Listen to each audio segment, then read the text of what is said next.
அன்பு இறைவனே, இந்த நாளிலே உம்முடைய உடன்படிக்கையில் சேர நாங்கள் வந்திருக்கிறோம். உம்மோடு உடன்படிக்கை பண்ணுவது எப்படி ஒரு பாக்கியம். அதை விவரித்து எங்களால் சொல்ல வார்த்தைகள் இல்லையப்பா. தேவனோடு உடன்படிக்கை செய்கிறது எவ்வளவு பாக்கியம் ஆண்டவரே. உம்முடைய உடன்படிக்கைக்கு உட்பட்ட பிள்ளைகளாய், கட்டுப்பட்ட பிள்ளைகளாய், உம்மோடு நடக்கிற அனுபவத்தை பெற்ற பிள்ளைகளாய், என் இயேசு எனக்கு அப்பா என்று மார்தூக்கி சொல்லும் பிள்ளைகளாய் நாங்கள் இந்த உலகத்திலே உலா வரப்போகிறோம். எத்தனை ஆனந்தம் ஆண்டவரே. இந்த நாளிலும் உம்முடைய மகிமை என்னவென்று நாங்கள் பார்க்க போகிறோம். நீர் யார் என்பதை நாங்கள் சற்று தியானிக்க போகிறோம். அப்பா, கர்த்தர் தாமே எங்களோடு கூட இருந்து எங்களை பலப்படுத்துவீராக. பேசுகிறது அடியேன் அல்ல, பரிசுத்த ஆவியானவர் என் நாவிலிருந்து பேசும்படியாய் அன்போடு என்னை தாழ்த்தி ஒப்புக் கொடுக்கிறேன். ஆண்டவரே, வந்திருக்கிற சபை மக்கள் அனைவருக்கும் இது பிரயோஜனம் உள்ள வார்த்தையாய், அது ஆண்டவரை இருதயத்தில் பதிந்து போகிற ஒரு வார்த்தையாய், இதை கேட்க ஆவலோடு இங்கே அமர்ந்திருக்கிற ஒவ்வொருவரையும் திருப்தியாக்குகிற வார்த்தையாய் அது அமைய கர்த்தர் உதவி செய்யும்படியாய் ஜெபிக்கிறேன். என்னை தாழ்த்தியும் கரத்தில் ஒப்புக் கொடுக்கிறேன். இயேசுவின் நாமத்தினாலே கேட்கிறேன் நல்ல பிதாவே, ஆமென். ஹல்லேலூயா, ஹல்லேலூயா. இந்த நாளிலும் செய்திக்கு ஆதாரமாக எடுத்துக்கொண்ட வேத பாடம் பரிசுத்த மத்தேயு எழுதின சுவிசேஷத்திலே 17வது அதிகாரத்திலே 1வது வசனத்தில் இருந்து நாம் வாசிக்க கேட்கலாம். 6 நாளைக்கு பின்பு இயேசு பேதுருவையும் யாக்கோபையும் அவனுடைய சகோதரனாகிய யோவானையும் கூட்டிக் கொண்டு தனித்திருக்கும்படி உயர்ந்த மலையின் மேல் போய் அவர்களுக்கு முன்பாக மறுரூபமானார். அவர் முகம் சூரியனை போல பிரகாசித்தது, அவர் வஸ்திரம் வெளிச்சத்தை போல வெண்மையாயிற்று. அப்பொழுது மோசேயும் எலியாவும் அவருடைய பேசுகிறவர்களாக அவர்களுக்கு காணப்பட்டார்கள். அப்பொழுது பேதுரு இயேசுவை நோக்கி, ஆண்டவரே, நான் இங்கு இருக்கிறது நல்லது. உமக்கு சித்தமானால் இங்கே உமக்கு ஒரு கூடாரமும், மோசேக்கு ஒரு கூடாரமும், எலியாவுக்கு ஒரு கூடாரமும், 3 கூடாரமாக நாங்கள் போடுவோம் என்றார்கள். இங்கே போதும். இங்கே ஒரு காரியம் நடக்கிறது. 6 நாளைக்கு பின்பு, நீங்க 16வது அதிகாரத்துல வாசித்து பார்த்தீங்கன்னா அங்க அநேக காரியங்களை குறித்து எழுதப்பட்டிருக்கிறோம். அங்க சீஷர்களிடத்துல தேவன் கேட்கிறார், என்னை நீங்கள் யார் என்று நினைக்கிறீர்கள்? அப்ப நீர் ஜீவனுள்ள தேவனுடைய குமாரனாகிய கிறிஸ்து என்று பேதுரு சொல்லுகிறார். நீ பேதுருவே, இந்த கல்லின் மேல சபையை கட்டுவேன்னு சொல்றாரு. அதற்கு கீழே வரும் பொழுது அப்படியே நான் அடிக்கப்பட போகிறேன், கொலை உண்ணப்பட போகிறேன் என்று சொல்லி வரிசையாக சொல்லி முடித்து 6 நாளைக்கு பின்பாக இங்கு இயேசு பேதுருவையும் யாக்கோபையும் அவனுடைய சகோதரனாகிய யோவானையும் கூட்டிக் கொண்டு மலை மேலே ஏறி போகிறார். அந்த மலை நிறைய பேர் சொல்றாங்க அது மவுண்ட் ஹெர்மோன் என்று சொல்லப்படுகிற பிலிப்பு செசரியா பகுதியில் இருக்கிற அந்த மலையை குறித்து சிலர் சொல்றாங்க. ஏன்னா அது அங்க இருக்கிறதுலே உயர்ந்த ஒரு மலை என்று சொல்றாங்க. வேறு சிலர் அங்கிருந்து ஒரு 40 மைல் நீங்க கடந்து போனீங்கன்னா அங்க மவுண்ட் தாபர் மலை அங்க இருக்கிறது. அந்த மலையிலே நடந்தது என்று சொல்றாங்க. இது எங்க நடந்தது என்று சிலருக்குள்ளே பல குழப்பங்கள். ஏனினும் இது நடந்தது உண்மை. இயேசு பல வேளைகளிலே தனியா இருக்கும்படி நடந்து போகிற ஒரு காரியம். இயேசு ஏன் பல நேரங்களிலே தனிமையை விரும்புகிறவராய் இருக்கிறார்? அவர் பிதாவோடு ஒரு உறவை எப்பொழுதும் வைத்துக் கொள்ள விரும்புகிறார். பிதாவுக்கும் அவருக்கும் இருக்கிற ஒரு கனெக்ஷன் எப்படிப்பட்ட ஒரு கனெக்ஷன்னா, அவர் தான் விரும்பினபடி செய்யாதபடிக்கு பிதாவின் சித்தத்தை நிறைவேற்ற வந்த காரணத்தினால் அநேக வேளைகளிலே பிதாவோடு பேசுகிறவராய், அவருடைய சித்தம் என்னவென்று அறிந்து கொள்கிறவராய், அவர் என்ன செய்ய கட்டளையிடுகிறாரோ அந்த காரியத்தை செய்து முடிக்கிறவராய் இந்த பூ உலகிலே ஒவ்வொரு நேரமும் அவர் செய்ததை நாம் காண முடியும். அவர் செய்தது ஒன்றும் அவருடைய சித்தப்படி ஒன்றுமே செய்யவில்லை. அதனால அவர் சொல்றார், பிதா என்னை தனியா இருக்க விடவே இல்லை, நானும் பிதாவும் ஒன்றாய் இருக்கிறோம். He is always with me. He likes me a lot. I am the beloved son of my father. அப்படிங்கிற மாதிரி இயேசு எப்பொழுதும் பிதாவோடு ஒரு அதிக ஒரு உறவை கொண்டவராய், அவர் சித்தத்தை அறிந்தவராய், அவருக்கு பிடித்த காரியங்களை செய்கிறவராய் அநேக வேளையிலே காணப்படுகிறார். அதனாலதான் அவர் நிறைய நேரங்களில் ஓடி ஒழிகிறார். நான் எங்கேயாவது போகணும், ஏன் எனக்கு ஒரு கேப் வேணும், எங்க போனாலும் ஜனங்கள் என்னை பின்தொடர்ந்து வராங்க. அவர்களை பார்த்தவுடன் நான் என்ன செய்ய முடியுது, மற்ற காரியங்களை மறந்து ஜனங்கள் மீது மனது உருகி அவர்களுக்காக பேசவும், அவர்களுக்காக பரிதபிக்கவும், அல்லது அவர்களுக்காக நன்மைகளை செய்யவும் நான் தொடங்கி விடுகிறேன். ஆனா எனக்கும் பிதாவுக்கும் இருக்கிற உறவை அநேக நேரங்களில் இது என்ன செய்கிறது, முறிக்கிறதாய் காணப்படுகிறது. அதனால நான் பிதாவோடு இருக்கணும் என்று சொல்லி அவர் துடிக்கிறவராய் இருக்கிறார். அதனாலதான் அநேக வேளைகளில் அவர் தனியா இருந்து அவர் பிதாவோடு பேசுகிறதை நாம் பார்க்க முடியும். இப்போ 3 பேரை அவர் கூட்டிக் கொண்டு போகிறார். பேதுரு, யாக்கோபு, யோவான். இந்த 3 பேரையும் அவர் கூட்டிக் கொண்டு போன பொழுது அங்க என்ன நடக்கிறது, இயேசு மறுரூபப்படுகிற ஒரு காரியம். இயேசு தனக்குள்ளே அடக்கி வைத்திருந்த மகா பெரிய வல்லமையிலே சற்று வெளிக்காட்டுகிற ஒரு காரியம். அந்த இடத்துல அது நடக்கும் பொழுது அந்த 3 சீஷர்களும் அதை பார்த்து நடுங்கினவர்களாய், திகைத்தவர்களாய் அங்க அப்படியே ஆச்சரியத்தோடு பார்க்கிறாங்க. அங்க பார்க்கும் பொழுது தொடர்ந்து நீங்க அந்த வசனங்களை வாசிக்கும் பொழுது என்ன சொல்றாரு, 4ஆம் வசனம், பேதுரு இயேசுவை நோக்கி, ஆண்டவரே, நாம் இங்கே இருக்கிறது நல்லது, உமக்கு சித்தமானால் இங்கே உமக்கு ஒரு கூடாரமும், மோசைக்கு ஒரு கூடாரமும், எலியாவுக்கு ஒரு கூடாரமாக 3 கூடாரங்கள் என்ன செய்வோம் போடுவோம் சொல்றாங்க. 3ஆம் வசனத்துல மோசையும் எலியாவும் அவரோடு கூட பேசுகிற தரிசனத்தை, காட்சியை சீஷர்கள் கண்டு அப்படியே அதிர்ந்து நிற்கிறாங்க. பல 1000 ஆண்டுகளுக்கு முன்பு இந்த உலகத்தை விட்டு கடந்து போன தீர்க்கதரிசிகள் அவர்கள் இப்பொழுது என்ன செய்யறாங்க, இயேசுவோடு முகமுகமாய் பேசுகிற ஒரு காரியத்தை அங்கே 3 சீஷர்களும் கண்டு அப்படியே அதிசயித்து நிற்கிற ஒரு காரியம். பிரமித்து நிற்கிறாங்க. ஐயோ, இப்படிப்பட்ட ஒரு தேவகுமாரனையா எங்கள் அருகில் வைத்துக் கொண்டிருந்தோம், இப்படிப்பட்ட ஒரு தேவகுமாரனையா எங்களோடு கூட மீன் பிடிக்க படகில நாங்கள் அழைத்து போனோம், இப்படிப்பட்ட ஒரு தேவகுமாரனையா நாங்கள் பல வேளைகளில் அவரோடு கூட தோளோடு தோல் நின்று பல காரியங்களை செய்தோம் என்று சொல்லி ஆச்சரியப்படக்கூடிய ஒரு வேலை. அநேக வேளைகளில் நாம் நினைக்கிறோம் இயேசு மற்றவர்களை போல ஒரு கடவுள், இயேசு பிறரை போல ஒரு தெய்வம். அவரை ஞாயிற்றுக்கிழமை நம்ம ஆலயத்துல வந்து ஆராதிச்சுட்டு போனா போதும், மற்ற 6 நாட்களும் இயேசுவை குறித்த கரிசனை நமக்கு வேண்டாம், அவரை குறித்த சிந்தை வேண்டாம், அல்லது அவரை குறித்த பயம் வேண்டாம் என்று சொல்லி பல வேளைகளில இயேசுவை நம்ம என்ன செஞ்சிடறோம், பின்னால வச்சுட்டு முன்னால உலக காரியத்துக்குள்ள கடந்து போகிற ஒரு காரியம். ஆனா இயேசுவின் உண்மையான ரூபத்தை சீஷர்கள் கண்டபோது அதிர்ச்சி அடைந்து அங்க நிக்கிறாங்க. நிற்கும் பொழுது அங்க தொடர்ந்து என்ன நடக்கிறது, 5ஆவது வசனத்திலிருந்து, அவன் பேசுகையில் இத ஒளியுள்ள ஒரு மேகம் அவளிடத்தில் நிழலிட்டு, இவர் என்னுடைய நேசகுமாரன், இவரில் பிரியமாய் இருக்கிறேன் என்று சொல்லி ஒரு சத்தம் அவர்களுக்கு கேட்டது. இந்த சத்தத்தை கேட்டு அவங்க என்ன செஞ்சாங்களா, சீஷர்கள் அதை கேட்டு முகம் குப்புற விழுந்து மிகவும் பயந்தார்கள் என்று சொல்லி எழுதப்பட்டிருக்கிறது. எனக்கு பிரியமான தெய்வ ஜனமே, நாம் வணங்குகிற தெய்வம், நாம் வழிபடுகிற ஒரு தெய்வம் எப்படிப்பட்ட தெய்வம் தெரியுமா, பிதாவின் சித்தத்தை செய்கிற ஒரு தெய்வம், அவருடைய அனுபவத்தை நேரடியாக பெற்ற ஒரு தெய்வம், அவரோடு கூட நடந்த அனுபவத்தை பெற்ற ஒரு தெய்வம். அதனாலதான் அவர் சொல்றாரு, இவர் என் நேசகுமாரன், இவரில் நான் பிரியமாய் இருக்கிறேன், அவர் சொல்றதை நீங்க என்ன செய்யுங்க என்று சீஷர்களுக்கு கட்டளையிடுகிற ஒரு காரியம்.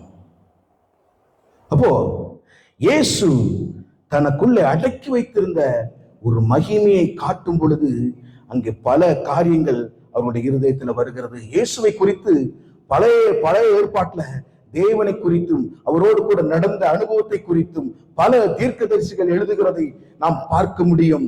சாலமோன் இப்படியாக உன்னத பாட்டிலே சில காரியங்களை குறித்து அவரை குறித்து எழுதுகிறார். உன்னத பாட்டு 1ஆம் அதிகாரம் 13, 14, 15, 16, 17 வசனங்களில், என் நேசர் எனக்கு என் ஸ்தானங்களின் நடுவில் தங்கும் வெள்ளை போல செண்டு, என் நேசர் எனக்கு எங்கேதி ஊர் திராட்சை தோட்டங்களில் முளைக்கும் மருதோன்றி பூங்கொத்து, என் பிரியமே நீ ரூபவதி, நீ ரூபவதி, உன் கண்கள் புறா கண்கள், நீ ரூபமுள்ளவர், என் நேசரே நீர் இன்பமானவர், நம்முடைய மஞ்சம் பசுமையானது, நம்முடைய வீட்டின் உத்திரங்கள் கேதுரு மரம், நம்முடைய மஞ்சு வேததாரு மரம். இன்னும் 2வது அதிகாரத்துல 1-3 வசனங்களை நீங்க வாசிக்கும் பொழுது, நான் சாரோனின் ரோஜாவும் பள்ளத்தாக்குகளின் லீலியும் லீலி புஷ்பமா இருக்கிற முள்ளுக்குள்ள லீலி புஷ்பம் எப்படி இருக்கிறதோ அப்படியே குமாரத்திகளுக்குள்ளே எனக்கு பிரியமானவளும் இருக்கிறார். காட்டு மரங்களுக்குள்ளே கிச்சிலி மரம் எப்படி இருக்கிறதோ அப்படியே குமாரருக்குள்ளே என் நேசர் இருக்கிறார். அதன் நிழலிலே வாஞ்சியாய் உட்கார்ந்து இருக்கிறேன். அந்த கனி என் வாய்க்கு மதுரமாய் இருக்கிறது என்று சொல்லி சாலமோன் பல வேளைகளிலே அவனுடைய கவிதைலாம் எதை சார்ந்து இருக்கும்? ஏன்னா அவர் எப்படிப்பட்ட ஒரு ஆள்? அவர் ஒரு பிளே பாய்.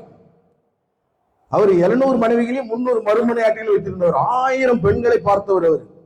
அவர் ஒரு பெண்ணை வர்ணிக்கிறது போல தேவனை வர்ணிக்கிறார். அவர் எப்படிப்பட்டவர்?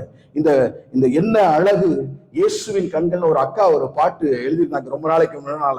அந்த பாட்டு எனக்கு ஞாபகம் வருது. அது பாடும் பொழுது அப்படியே அந்த உன்னத பாட்டில் எழுதப்பட்டிருக்கிற அந்த காரியம் வரும். என்ன அழகு இயேசுவின் கண்கள், என்ன அழகு இயேசுவின் கண்கள், அக்கினிமயமான அழகு கண்கள். மறந்துட்டேன் வரிகள் எல்லாம். அப்படி அருமையாய் உன்னத பாட்டிலே சாலமோன் தேவனை வர்ணிக்கிற ஒரு காரியம். ஆனா இங்க பல தீர்க்கதரிசிகள் அவரை கண்ணார கண்டவர்கள் எப்படி அவரை குறித்து சொல்லுகிறார்கள் தெரியுமா? சற்று நாம எடுத்து வாசிக்கும் பொழுது ஆபகுக் தீர்க்கன் இப்படியாக எழுதுகிறார். ஆபகுக் தீர்க்க தரிசன புஸ்தகம் 2ஆம் அதிகாரம் 20வது வசனத்துல, கர்த்தரோ வென்றால் தமது பரிசுத்த ஆலயத்தில் இருக்கிறார், பூமி எல்லாம் அவருக்கு முன்பாக மௌனமாயிருக்க கடவுள் என்று சொல்லி எழுதுகிறார். தேவனை கண்ணார கண்டவர்கள், தேவனுடைய மகிமையை பார்த்தவர்கள் அவரை குறித்து எழுதுகிற காரியத்தை கேட்கும் பொழுது மிகவும் அதிசயமான ஒரு காரியம். இன்னுமாய் ஆபகுக்கு 3ஆம் அதிகாரம் 1வது வசனம் 2வது வசனத்தை வாசிக்கும் பொழுது, ஆபகுக் தீர்க்கதரிசியை வாசிக்கல அந்த வசனங்களை. சீகாயனில் பாடின விண்ணப்பம், கர்த்தாவே நீர் வெளிப்படுத்தினதை நான் கேட்டேன், எனக்கு பயம் உண்டாயிற்று என்று சொல்லி எழுதுகிறார். ஆபகுக் தீர்க்கதரிசிக்கு தேவன் வெளிப்படுத்தும் பொழுது அவர் வெளிப்படுத்தின காரியங்களை குறித்து அவர் பாடுகிற ஒரு காரியம், நீர் வெளிப்படுத்தினதை கேட்டேன், எனக்கு பயம் உண்டாயிற்று. தேவனை கண்ணார கண்ட தீர்க்கதரிசிகள் அல்லது அவருடைய சத்தத்தை கேட்ட தீர்க்கதரிசிகள் எல்லாம் முகம் குப்புற விழுந்து தன்னை ஒப்பு கொடுத்த ஒரு காரியம். தேவனுடைய மகிமைக்கு முன்பாய் எந்த ஒரு மனிதனாலும் மனுஷியாலும் நிற்க முடியவே முடியாது. நம்ம பல வேளைகள் நாம நினைக்கிறோம் ஆண்டவர் நமக்கு மேல ஒரு ஒரு சக்தி. அவர் எப்படி நம்மளுடைய இருதயம் எப்படி நினைக்குது? நமக்கு மேல ஒரு சக்தி அவர் இருக்கிறார், அவ்வளவுதான். நம்மளை படைத்தவர் நம்ம விசுவாசிக்கிறோம், அவரை வணங்குகிறோம். இல்ல, நீங்க இந்த அண்ட வெளியை எடுத்து பார்த்தால் அதனுடைய காரியங்களை பார்க்கும் பொழுது மிகவும் அதிசயமான ஒரு காரியம்.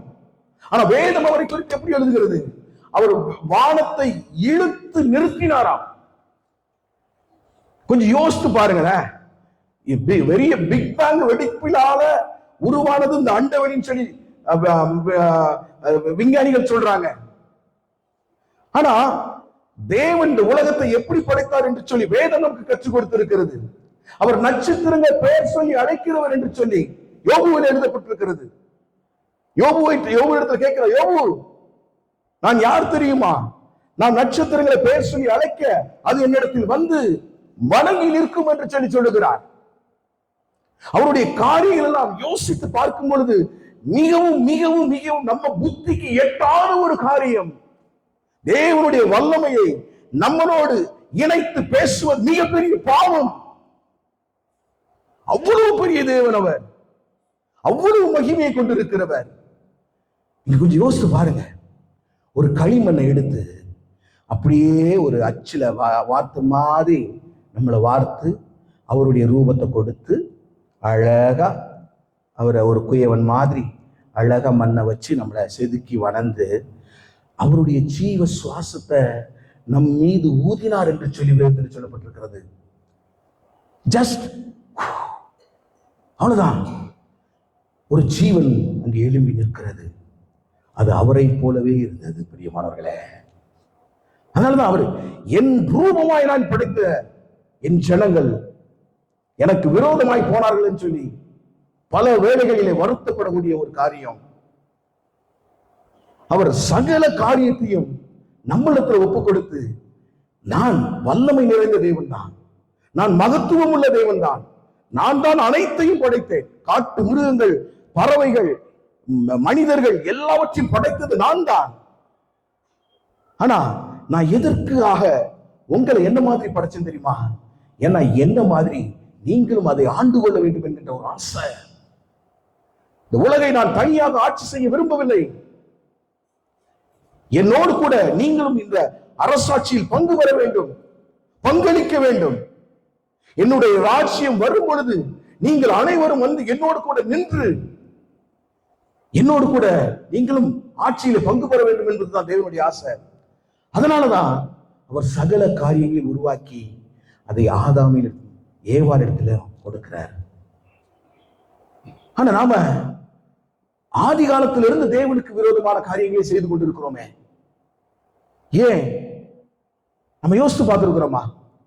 ஆண்டவருக்கு விரோதமாய் செய்யக்கூடிய காரியங்கள் எத்தனை எத்தனை, அவருக்கு விரோதமாய் பேசக்கூடிய காரியங்கள் எத்தனை எத்தனை. அப்ப இப்படிப்பட்ட ஒரு தேவனை நாம் கொண்டிருக்கும் பொழுது நாம் எவ்வளவு கவனமாக இருக்க வேண்டும். எரேமியா 10ஆம் அதிகாரம் 10வது வசனம் இப்படியாய் சொல்லுகிறது. எடுத்து வாசியுங்கள்.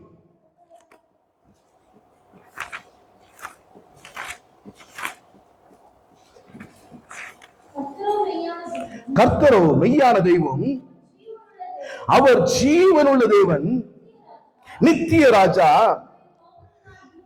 அவருடைய கோபத்தினால் எப்படி இருக்கு? பூமி அதிரும், அவருடைய உக்கிரத்தை ஜாதிகள் சகிக்க மாட்டார்கள் என்று எழுதுகிறார். பாருங்க, அவரை குறித்ததான அறிவு எரேமியா தீர்க்கதரிசிக்கு எப்படிப்பட்டதா இருந்திருக்க வேண்டும்? அவரை குறித்ததான வெளிப்பாடு, அவர் எப்படியாய் தேவனை கண்டிருக்க வேண்டும்? அவருடைய வார்த்தைகளை எப்படி அவர் நடுங்கி திகைத்து கேட்டிருக்க வேண்டும்? மோசே தேவனை பார்க்கணும் என்று சொல்லி ஆசைப்படுகிறார். மோசேக்கு தரிசனமாக கர்த்தர் ஆசையும் படுகிறார். ஆனா அவர் சொல்றார், நீ என்னை பார்த்தால் அந்த இடத்துல இறந்து போவாய், நீ செத்து விழுந்து விடுவாய், என்னுடைய மகிமையை ஒருவனாலும் கண்டு உயிரோடு இருக்கக்கூடாது என்கிறார். ஆனால் அவர் சொல்றாரு, எனக்கு தெரிந்த கண்மலையின் வெடிப்பு ஒன்று இருக்கு, அதுக்குள்ள நான் என்ன செய்வேன்? உன்னை வைத்து மூடிக்கொள்வேன், நான் உன்னை கடந்து போகும் பொழுது என்னுடைய பின்புறத்தை நீ காண்பாய் என்று சொல்லி மோசேக்கு தரிசனமாகிற தேவன். அவர் மீது அன்பாய் கரிசனையாய் தேவனை பார்க்கணும் என்கின்ற ஆசை உள்ளவர்களுக்கு நிச்சயம் காட்சி தருகிற ஒரு தெய்வம் நம்முடைய தெய்வம். நான் சவுதி அரேபியாவில் இருக்கும் பொழுது எனக்கு கல்யாணம் எல்லாம் முடிஞ்சாச்சு. ஒரு முறை இவ பிரெக்னன்ட் ஆனதுனால டெர்மினேஷன் பண்ணிட்டாங்க. இவ வீட்டுக்கு போயிட்டாங்க, என்னுடைய மனைவி. நான் வந்து பாய்ஸ் ஹாஸ்டல்ல இருக்கிறேன். அப்ப நல்லா ஒரு மத்தியான வேலையில அப்படியே இந்த கட்டில படுத்திருக்கிறேன். என்னுடைய வாழ்க்கையெல்லாம் இயேசுக்கு விரோதமான வாழ்க்கை, துன்மார்க்கமான வாழ்க்கை. இயேசுவை விரும்புகிறதே கிடையாது. வெள்ளிக்கிழமை தான் அங்க ஓய்வு நாள். வெள்ளிக்கிழமை ஓய்வு நாள்ல ஆலயத்துக்கு போவேன். நல்லா கை தட்டி, நல்லா நாங்க ஒரு 3 நண்பர்கள் உண்டு. எங்களுடைய சத்தம் தான் ஆலயத்துல பெரிய சத்தமா இருக்கும். நல்லா கரம் தட்டி பாடுவோம், சந்தோஷமா ஆலயத்துல இருப்போம். ஆலயத்துல முடிச்சுட்டு வந்து ரூமுக்கு போனதுக்கு அப்புறம் எங்களுடைய வழி வேற வழி. அப்படியான ஒரு வாழ்க்கை, ரெட்டை வேஷம் போட்ட ஒரு வாழ்க்கை. படுத்திருக்கிற மத்தியான வேளையில திடீரென்ற என் கண் முன்னால் ஒரு காட்சி, ஒரு சிலுவை காட்சி. சிலுவை மரத்துல இயேசு தொங்குகிறதை அப்படியே கண்ணார நான் பார்க்கிறேன்.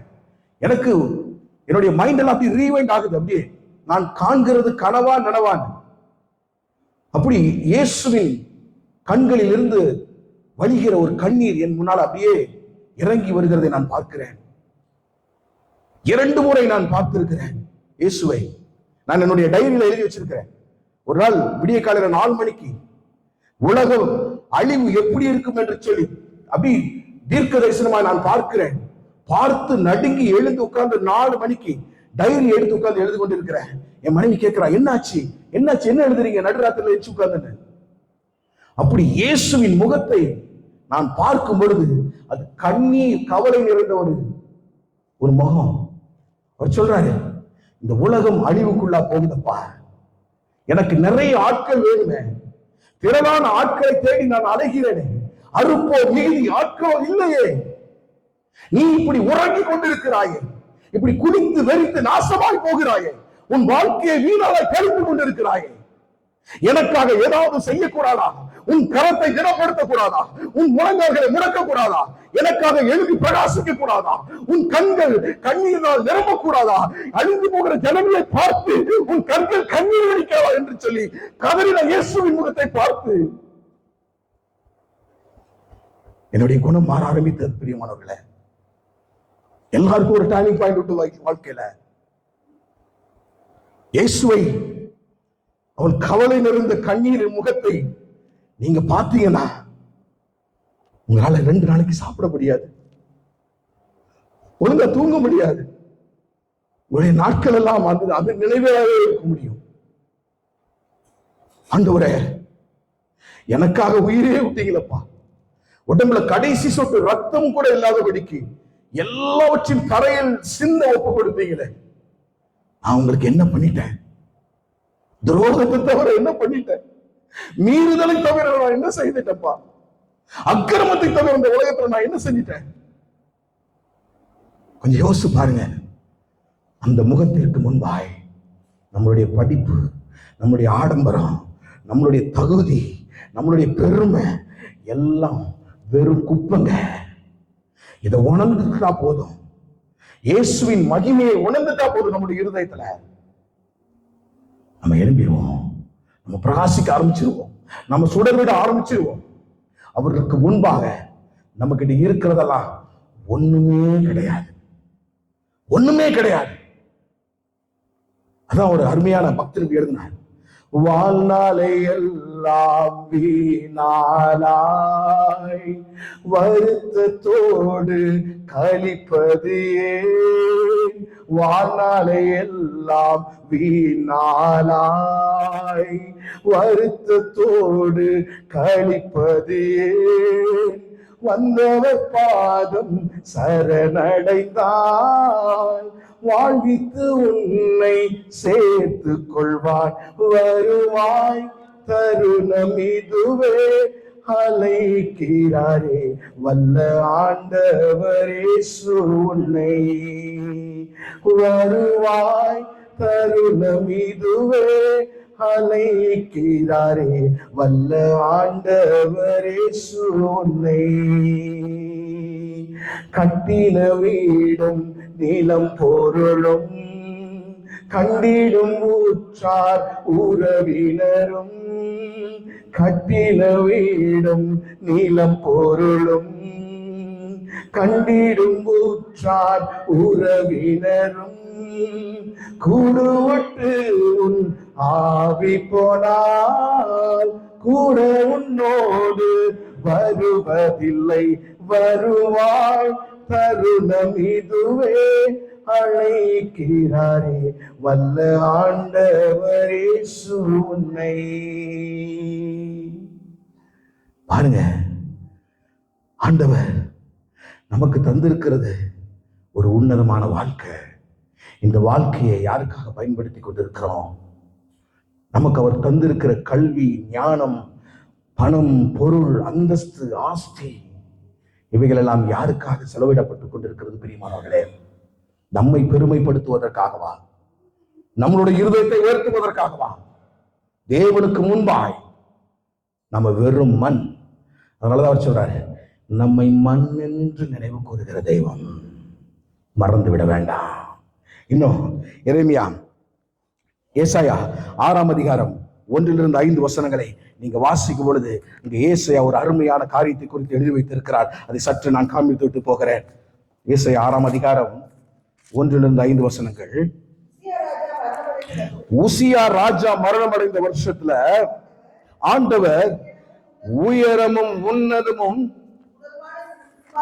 சிங்காசனத்தில் மேல் வீற்றிருக்க கண்டு அவருடைய வஸ்திர தொங்கலால் தெய்வாலயம் நிரம்பி இருந்ததா, சேராபின்கள் அவருக்கு மேலாக நின்றார்கள், அவர்களில் ஒவ்வொருவனுக்கும் அவ்வாறு சட்டைகள் இருந்தன. அவனவன் 2 சட்டைகளால் தன் தன் முகத்தை மூடி, 2 சட்டைகளால் தன் தன் கால்களை மூடி, 2 சட்டைகளால் பறந்து ஒருவரை ஒருவர் நோக்கி, எப்படி எப்படி எப்படி இதெல்லாம் சேர்த்து சொல்லுங்க. சேனைகளின் கர்த்தர் பரிசுத்தர், பரிசுத்தர், பரிசுத்தர், பூமி அனைத்தும் அவருடைய மகிமையால் நிறைந்திருக்கிறது என்று கூப்பிட்டு சொன்னார்கள். கூப்பிடுகளின் சத்தத்தால் வாசல்களின் நிலைகள் அசைந்தது. ஆலயம் புகையினால் நிறைந்ததா.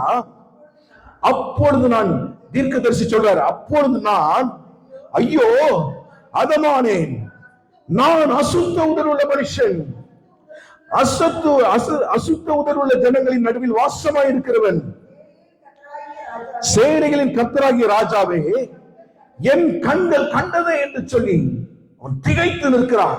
ஐயோ நான் அதமானேன், நான் செத்து விழ போகிறேன்.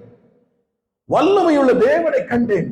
கேருபீன்களும் சேராபீன்களும் ஓயாமல் சொல்லிக் கொண்டிருக்கிற சேனைகளின் கர்த்தர் பரிசுத்தர், பரிசுத்தர், பரிசுத்தர் என்று சொல்லிக் கொண்டிருக்கிற நான் தேவனை நான் கண்டேன்.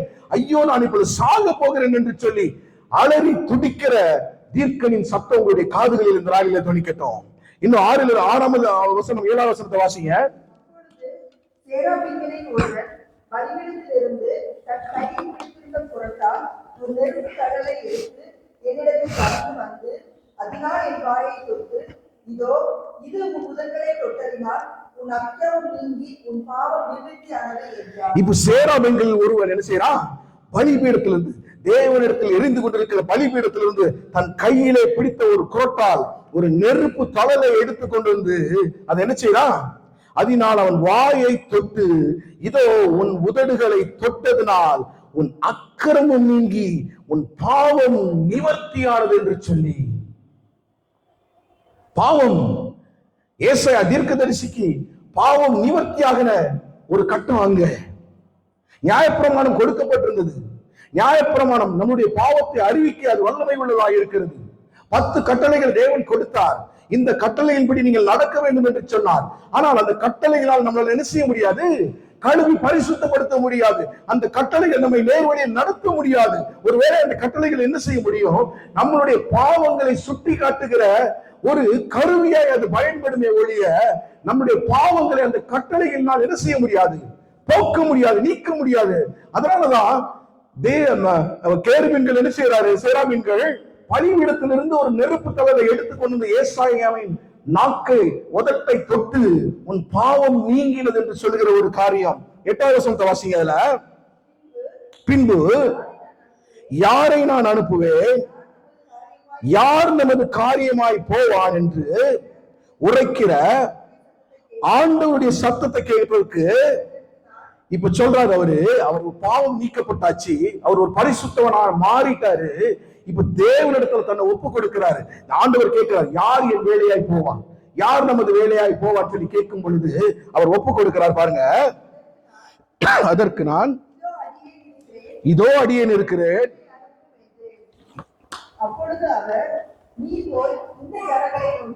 இப்போ அவர் சொல்றாரு, இதோ அடியேன் இருக்கிறேன், என்னை அனுப்பும் என்றேன். இப்போ அவர் சொல்றாரு 9 பத்துல, நீ போய் இந்த ஜனங்களை நோக்கி, நீங்கள் காதார கேட்டு உணராமலும் கண்ணார கண்டு அறியாமலும் இருங்கள் என்று சொல். இந்த ஜனங்கள் தங்கள் கண்களினால் காணாமலோ, தங்கள் காதுகளினால் கேளாமலோ, தங்கள் இருதயத்தினால் உணர்ந்து குணப்படாமலோ நான் அவர்களை ஆரோக்கியமாக்காமல் இருக்க நீ அவர்கள் இருதயத்தை கொளுத்ததாக்கி அவர்கள் காதில் என்ன செய்ய நீ மந்தப்படுத்து. ஏன் ஆண்டவர் இப்படி சொல்லணும்? கொஞ்சம் யோசிச்சு பாருங்களேன். ஆண்டவர் அவன் வாரா, நான் யாரு நமது வேலையாய் போவான்னு ஆண்டவர் கேட்கிறாரு. கேட்கும்போது இவன் தன்னை ஒப்பு கொடுக்கிறான். ஒப்பு கொடுத்தவன ஆண்டவர் சொல்ற, இந்த ஜனங்களிடத்துல நீ போய் என்ன செய்ய, இவர்கள் காதார கேட்டும் உணராமலும் கண்ணார கண்டு அறியாமலும் இருங்கள் என்று சொல். ஜனங்கள் தங்கள் கண்களினால் காணாமலும் தங்கள் காதுகளினால் கேளாமலும் தங்கள் இருதயத்தில் உணர்ந்து குணப்படாமலும் நான் அவர்களை ஆரோக்கியமாக்காமலும் இருக்க நீ அவர்கள் இருதயத்தை அடிச்சு கொளுத்ததாக்கு. ஏன் ஆண்டவர் இப்படி சொல்லணும்? ஏன்னா ஆண்டவருடைய மகிமையை கண்ணார கண்டும் அவருக்கு விரோதமாக எழும்பின ஜனங்கள், காதார கேட்டும் உணராத ஜனங்கள், மனதார உணர்ந்தும் குணப்படாத ஜனங்கள், இந்த ஜனங்களை கண்டு கண்டு ஆண்டவர் வெறுப்பாய் சொல்றாரு, அவர்கள் குணப்படாம இருக்கட்டும். இதுக்கு முன்னால இந்த ஒரு காரியம் நடந்தது. யாத்திராகமம் 4ஆம் அதிகாரம் 21ஆவது வசனத்துல, நான் உன் கையில் அளித்திருக்கிற அற்புதங்கள் யாவையும் பார்வோனுக்கு முன்பாக நீ செய், ஆனாலும் நான் என்ன செய்வேன், அவனுடைய இருதயத்தை கடினப்படுத்துவேன். தேவன் சொல்றாரு. எதற்காய்? ஒன்று, ஆண்டவர் தன்னுடைய மகிமையை இந்த ஜனங்கள் மூலியமாக விளங்க பண்ணுவதற்காய். இரண்டாவது, தேவனுக்கு விரோதமாய் எழும்பியிருக்கிற எல்லாரையும் அவர் கீக்கிரையாக்க அல்லது அழிக்க சித்தமுள்ளவராய் இருக்கிறார். அப்படிப்பட்ட தேவனை தான் நாம் கொண்டிருந்தோம். அவர் சொல்றாரு, செங்கடல்ல இரண்டாய் வழிவிட்டது. மோசேக்கு சொல்றாரு, நீ கோலை உயர்த்து, என்னை நோக்கி பார்த்து கொண்டிருக்கிறது என்ன என்று சொல்லி அவர் கோலை உயர்த்துகிறார். கடல் இரண்டாய் பிளக்கிறது, வெட்டாந்தரை காணப்படுகிறது. தேவனை விரும்பின ஜனங்கள், தேவனுடைய ஜனங்கள் என்ன செய்யறாங்க, வெட்டாந்தரையில கடந்து போறாங்க. இப்போ அதே ஜனங்களுக்கு வழிவிட்ட செங்கடல் என்ன செய்து, தேவனுக்கு விரோதமாக எழும்பி இருந்த பார்வோன் சேனையை அதே செங்கடலுக்குள்ள அழுகி ஒன்றுமே இல்லாம பார்வோன் நின்று பார்த்து கொண்டிருக்கிறான். அவனுக்கு அவனுடைய அகம்பாவம், அவனுடைய பெருமை, இந்த ஜனங்களை நான் விட்டுட்டேனா, என் வேலையை யார் செய்வா? இவ்வளவு நாள் எனக்கு அடிமையா இருந்த ஜனங்கள் எல்லாம் இன்னைக்கு அவங்க எல்லாம் எங்க கிட்ட இருந்து கொள்ள பொருளா எடுத்துட்டு எனக்கு முன்பாகவே நடந்து போறாங்களே, எவ்வளவு தைரியம்! தேவன் இருதயத்தை கடினப்படுத்துறார். இப்போ அவர்களுக்கு ஆசீர்வாதமாக இருந்த செங்கடல் இவனுக்கு, இவனுடைய படைக்கும் சாபமாய் முடிகிறது. செங்கடல்ல மொத்த படையை என்ன செய்யறாரு, தேவன் அமிழ்த்து போடுகிறார். இப்போ பார்வோனுடைய இருதயம் நொறுங்குது, அவனுடைய பெருமை எல்லாம் உடைஞ்சி தேவனுக்கு முன்பாக ஒன்றும் இல்லாதவனாய், தோற்று போனவனாய் அந்த இடத்துல நிற்கிற ஒரு அனுபவம். இன்னைக்கு அதே அனுபவத்தை தான் ஏசாயா இடத்துல சொல்றாரு. இந்த ஜனங்கள் நான் எவ்வளவு அற்புதம் செய்தாலும், எவ்வளவு அதிசயங்களை செய்தாலும், என்ன என்னுடைய அற்புதங்களை கண்ணார கண்டாலும் உணராம இருக்கிறாங்களே, அவங்க அப்படியே இருக்கட்டும், அவங்களுடைய இருதயம் கொழுத்து போகட்டும். நம்ம நினைச்சிட்டு இருக்கோம், நாம மனம் போன வாழ்க்கையில வாழ்றோம். நமக்கு என்ன நடந்துச்சு? யார் நம்மளை, தேவன் நம்மளை அடிச்சுட்டாரா? அல்லது ஆசீர்வாதத்தில் ஏதாவது குறைவுபட்டுட்டோமா? நம்ம நினைத்து கொண்டு இருக்கிறோம். ஆனா நாள் ஒன்று வரும், தேவன் விசாரிக்கிற நாளிலே அவர் ஒருவனையும் ஒருத்தையும் தப்ப விடார். அவருடைய கரத்திலிருந்து ஒருவராலும் தப்பிக்கொள்ள முடியாது. அவர் இருதயம் ஆக்குவார். கடினப்படு, இன்னும் கடினப்படு, இன்னும் நல்லா தேவனுக்கு விரோதமா செயல்படு, இன்னும் நல்ல ஜனங்களுக்கு விரோதமா செயல்படு, இன்னும் நல்ல ஊழியக்காரர்களுக்கு விரோதமா செயல்படு. நாள் ஒன்று வரும் பொழுது தேவன் உன்னை நியாயத்தில் கொண்டு வந்து நிறுத்துவார் என்பதை மறந்து போகக்கூடாது. அதனாலதான் ஆண்டவர் பல நேரங்களிலே அவர் சொல்லுகிற காரியம், இருதயத்தை கொளுத்ததாக்கு என்று சொல்லி. இப்படிப்பட்ட சாபத்திலிருந்து யாரால நம்ம மீட்க முடியும்? இப்ப தேவன் இவ்வளவு கடுமை உள்ளவராய் மாறிட்டாரு. இப்ப இந்த சாப கட்டில இருந்து நம்ம யாரால விடுவிக்க முடியும்? ஏசாயாவுக்கு நெருப்பு தலையில் இருக்கிற ஒரு தணலை எடுத்து கொண்டு வந்து அவனுடைய நாவை தொட்டதுனால அவன் பாவம் நீங்கப்பட்டது, அவன் சுத்தமானான். ஆனா இன்று நம்மை சுத்தப்படுத்துவது யார்? அந்த அக்கினி புயலே தனக்குள்ள தன் மகிமை எல்லாம் அடக்கி கொண்டு ஏழை ரூபம் எடுத்து இந்த உலகிலே பிறந்து உங்களுக்காகவும் எங்களுக்காகவும் பாடுபட்டு மரித்து இந்நாள் வரைக்கும் நம்மை சுமந்து கொண்டிருக்கிற ஒரு அன்பு நேசர். அதனால அன்னைக்கு நம்ம கிருபையின் காலத்துல வாழ்ந்து கொண்டிருக்கிறோம். தேவனுடைய மகிமையை பத்தின அறிவு நமக்கு இல்லை. கிருபையின் காலத்துல இன்னைக்கு அதனால பல பிரசங்கியர்கள் என்ன செய்றாங்க, இன்னும் பாவம் செய், இன்னும் கிருபை பெறுகின்றாங்க. வேதத்தை தப்பாய் போதிக்கிற அநேக ஆத்துமாக்கள் எழுதி நிற்கிறதுக்கு காரணம் என்ன? கிருபையின் காலம். அவன் இன்னும் தேவனுடைய நியாய தீர்ப்பை சந்திக்கல. இன்னும் அனுபவிக்கல. அதனால தைரியம் கொண்டு வேதத்தை புரட்டுகிறவர்களாய் இந்த உலகத்தில் அநேகர் பேர் காணப்படுறாங்க. இந்த லிஸ்ட்ல நீங்களும் நானும் சேரக்கூடாது பிரியமானவர்களே. ஆண்டவர் சொல்றாரு, இந்த காரியத்திலிருந்து, இந்த சாபத்திலிருந்து நிவர்த்தி செய்கிற கிருபாதார வழியா தான் இயேசு இறங்கி வந்தார். இப்போ மத்தேயு 17ஆம் அதிகாரத்துக்கு நீங்க திருப்பிட்டீங்கன்னா அவர் சொல்றாரு, நீங்கள் மத்தேயு 17ஆம் அதிகாரத்துல அவர் தன்னுடைய மகிமையை காண்பித்ததின் நோக்கம் என்னன்னா, சங்கீதம் 46:10 சொல்கிறது, நீங்கள் அமர்ந்திருந்து நானே தேவன் என்று அறிந்து கொள்ளுங்கள். நீ ஒரு சாதாரண மனுஷனோடு பேசுவது போல இவ்வளவு நாள் என் கூட நடந்துட்டு இருந்த, ஆனா இன்னைக்கு என்னுடைய மகிமையை பார்த்து நீ நடுங்குகிறதுக்கு காரணம் என்ன தெரியுமா? ஏன்னா உனக்கு முன்னால நிற்கிறவர் சாதாரண மனிதன் அல்ல. உனக்கு முன்னால நிற்கிறவர் ஆள பிறந்தவர், சகலத்தையும் அடக்கி வைத்திருக்கிறவர், சகலத்தையும் படைத்தவர், சகலத்தையும் ஆளுகிறவர். அவர்தான் இன்னைக்கு ஏழை ரூபம் எடுத்து அடிக்கப்படுகிறவராய், அடிக்கப்பட கொடுக்கப்படுகிறவராய், தன்னை அர்ப்பணிக்கிறவராய், எல்லாரிடத்திலையும் தாழ்மைப்பட்டவராய் அந்த மண்ணில் வந்து நிற்கும் பொழுது அவங்க நினைக்காங்க நம்ம போல இவர் ஒரு மனுஷன். அதைத்தான் ஆண்டவர் அங்க வெளிப்படுத்துகிறார். தன்னை வெளிப்படுத்தும் பொழுது அவர்கள் என்ன செய்யறாங்க? நீரே தேவன் என்று அங்கு அறிந்து கொள்கிற ஒரு காரியம். அதனாலதான் அவர் சொன்னார், இவர் என்னுடைய நேசகுமாரன், அவர் சொல்லுவதை நீங்க செய்யுங்கப்பா சொல்லும் போது அவர்கள் தரையில் விழுந்து தங்களை ஒப்புக் கொடுக்கிற ஒரு அனுபவம். சங்கீதம் 46:11 வசனம் அப்படியா சொல்கிறது,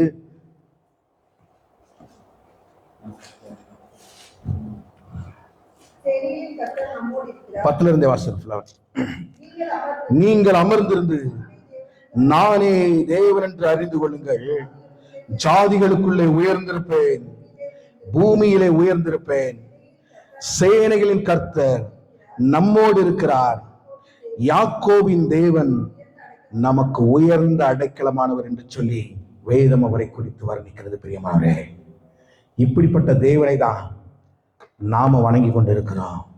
இந்த தேவனோடு தான் இன்று நாம உடன்படிக்கை செய்ய போகிறோம். இன்று உங்களுடைய இருதயத்தை சற்று நீங்க சோதித்து பார்க்க தவறிடாதீங்க.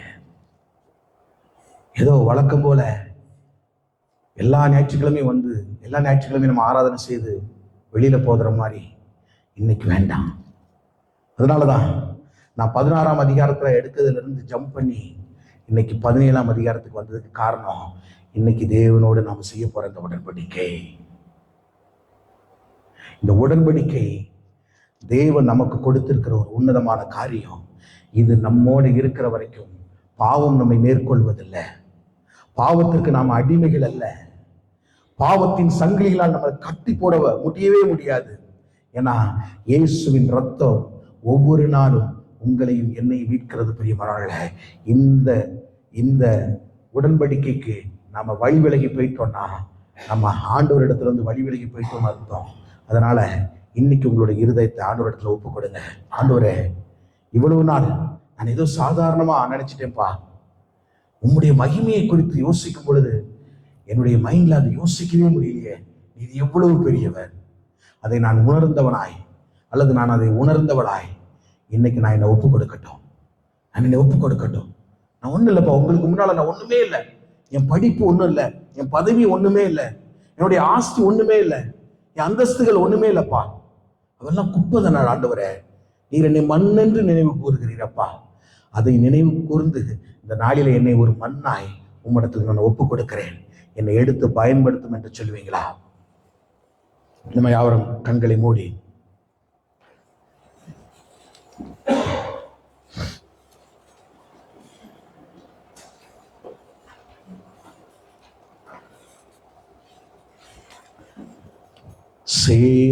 சேரக்கூடாத ஒளிதனில் வாசம் செய்யும் எங்கள் சேனைகளின் கர்த்தரே, சேராபீன்கள் போற்றி புகழ்ந்திடும் எங்கள் சேனைகளின் கர்த்தரே, சேரக்கூடாத ஒளிதனில் வாசம் செய்யும் எங்கள் சேனைகளின் கர்த்தரே, சேராபீன்கள் போற்றி புகழ்ந்திடும் எங்கள் சேனைகளின் கர்த்தரே,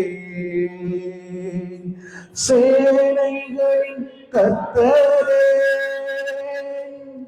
சேனைகளின் கர்த்தரே, சேனைகளின் கர்த்தரே, நீ சேனைகளின் கர்த்தரே,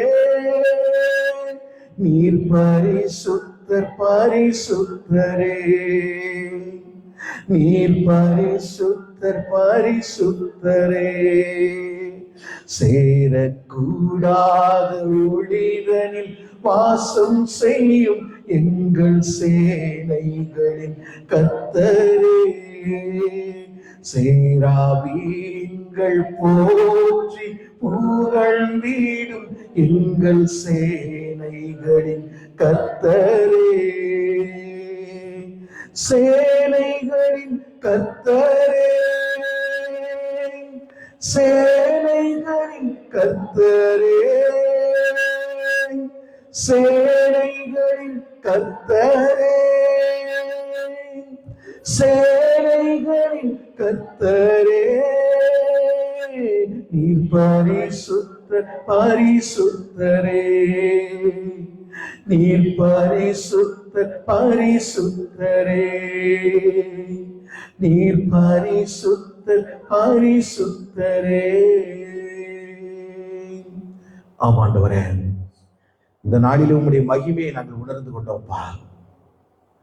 நீங்கள் அமர்ந்திருந்து நானே தேவன் என்று அறிந்து கொள்ளுங்கள் என்று சொல்லி, ஜாதிகளுக்குள்ளே உயர்ந்திருக்கிறவர் நான் என்று சொல்லி இந்த நாளில் எங்களுக்கு வெளிப்படுத்தின அன்பு தெய்வமே, உம்மை நாங்கள் வணங்குகிறோம் ஆண்டவரே. கேருபீன்களும் சேராபீன்களும் எப்படியாய் உம்மை ஓயாமல் போற்றுகிறதோ அப்படியாய் நாங்களும் ஆண்டவரே உம்மை போற்றுகிறோம், உம்மை புகழுகிறோம், உம்மை வணங்குகிறோம். உம்மிடத்தில் எங்களை தாழ்த்தி எங்கள் ஆத்மாவையும் ஆவியும் ஒப்பு கொடுக்கிறோம் ஆண்டவரே, ஒப்பு கொடுக்கிறோம் ஆண்டவரே. அப்பா, உம்முடைய உடன்படிக்கையில எங்களை சேர்த்துக் கொள்ளுங்க.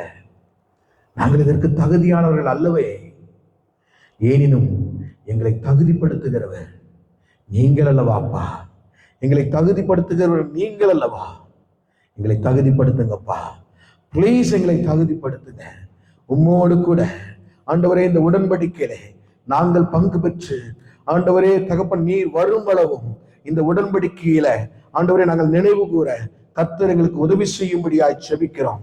எங்கள் ஆவி ஆத்துமா சரீரம் எல்லாம் குற்றமற்றதாய் கரை திரையற்றதாய் உமக்கு முன்பாக நிற்கிறதாய் நிற்க தகுதியுள்ளதாய் எங்கள் ஆத்துமாக்களை நாங்கள் மாற்ற கர்த்தர் எங்களுக்கு பலன் பெறும்படியாய் செபிக்கிறோம். எங்கள் ஆவிக்கும் ஆண்டவரே எங்கள் மாம்சத்திற்கும் ஒரு போராட்டம் உண்டு என்று சொல்லி வேதம் எங்களுக்கு கற்றுக் கொடுத்திருக்கிறதே அப்பா. ஆண்டவரே இந்த போராட்டத்துல ஆண்டவரே அப்பா எங்கள் ஆவி வெல்லட்டும், எங்கள் மாம்சம் தோற்கட்டும். ஆண்டவரே எங்கள் மாம்சம் தோற்கட்டும். இன்று உம்முடைய ரத்தத்தையும் உம்முடைய அப்பத்தையும் நாங்கள் புசித்து பானம் பண்ணும் பொழுது இவைகள் எல்லாம் ஆண்டவரே உம்மிடத்துல சரணாகதி அடையட்டும் அப்பா. அதற்கென்று எங்களை நாங்கள் ஒப்பு கொடுக்கிறோம். ஆசீர்வதியும் பலப்படுத்தும். துதி கன மகிமையெல்லாம் உமக்கு இயேசுவின் நாமத்தினாலே கேட்கிறேன் அன்பின் நல்ல பிதாவே, ஆமென்.